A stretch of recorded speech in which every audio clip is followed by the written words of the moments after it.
Isang araw na punong-puno ng pagod.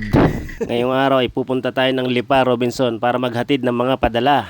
Maaga nga tayong gumising ngayong araw dahil magiging busy tayo buong maghapon. Salamat na nga lang at meron akong nasabayan si Pinsang Charlie na napakabait. Kung wala, iabuti na naman tayo ng siyam-siyam sa biyahe. Dahil nga probinsya ang lugar namin kaya bibihira lang ang bumibiyahe. Ganun pa man, kung gusto mo ng tahimik ng buhay at malayo sa polluted na area, mas maganda dito sa amin.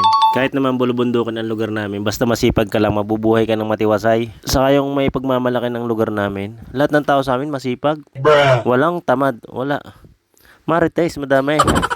Yun, after nga ng mga kulong-kulong siguro isang oras, nakarating na rin kami dito sa Robinson. Dito ko tatagpuin yung isa sa mga nagpadala sa akin. Dahil nga napaga kami ng dating, nag-ikot-ikot muna ako sa paligid. Napakaganda rin pala ng Robinson Lipa. Parang iba yung hangin dito, parang ang lamig-lamig. Hindi katulad sa amin, parang may baga. Dati nung bata ako, pangarap ko talaga magtrabaho sa mga ganitong mall. Pero ang dahilan ko lang naman para pumuti. Siguro mga 10 biodata na yung naipasa ko sa mga mall. Laging sabi ng guard, tatawagan kita, tatawagan. Hindi naman tinatawagan. Kaya pag sinabing tatawagan, huwag kayong maniwala doon, scam yun. Ang lakas-lakas naman ng katawan ko nung mga panahon nag-a-apply ako sa SM. Ang nakikita kong kulang sa akin noon yung nakalagay sa ilalim, yung with pleasing personality. Kaya naman yun, opinion ko lang. Maaring tama ako, mali ko. Balik tayo dito sa Jollibee. Sa tagal kong nakaupo, napansin ko na walang taga-bukas ng pinto, kaya nag-volunteer na muna ako. Thank you for coming, ma'am.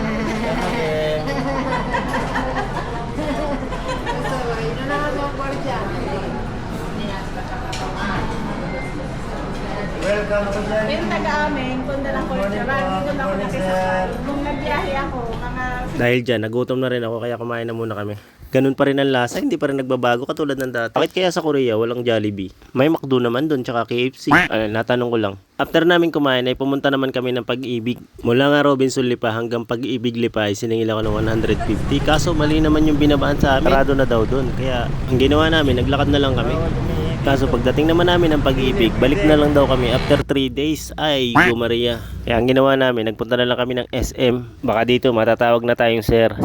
Alam nyo ba nung araw, janitor ako noon eh. May kasama akong Bisaya. Tuwing sasahod kami, niyayaya lagi niya akong mag-mall. Mon, tara, mag-mall tayo. Sabi ko, bakit? Wala lang, para tawagin naman tayong sir. Lagi na lang tawag sa atin, Johnny. Pero alam kong biro lang yun. Biro, pero totoo. Gusto talaga ng customer na ginagalang sila. Kaya nung magtrabaho ko sa ganito, bilang frontliner, hindi talaga ako tumitingin sa anyo ng tao. Kahit dungisin pa yan, tatawagin kong sir, ma'am. O ayun, inabot na nga tayo ng gabi. Andito tayo ngayon sa busway. Bumalik tuloy sa alaala ko nung mga panahon na nakikipag-away ako dito sa mga bus driver, mga dispatcher ng bus. Ang hirap magtrabaho sa ganito. Kailangan sundin mo yung utos ng management na bawal sila magtambay dyan. Paano sila hindi magtatambay dyan? Ay nandyan ang hanap buhay nila. Paano sila makakakuha ng pasahero kung hindi sila magtatambay? Kaya pinilit ko talagang umalis sa ganitong sistema. Meron akong kasama noon na 20 years na sa service. Ang paniniwala ko noon na kung gusto mong makita yung future mo, kailangan huwag kang pumunta doon sa mga hula. Tingnan mo yung nasa paligid mo. Yun ang gagawin mong pattern. Sabi ko noon, buddy, sa 20 years in service mo dito, ano yung mga nabago sa buhay mo? Yung ang sagot niya, ang nag-encourage sa akin para umalis ng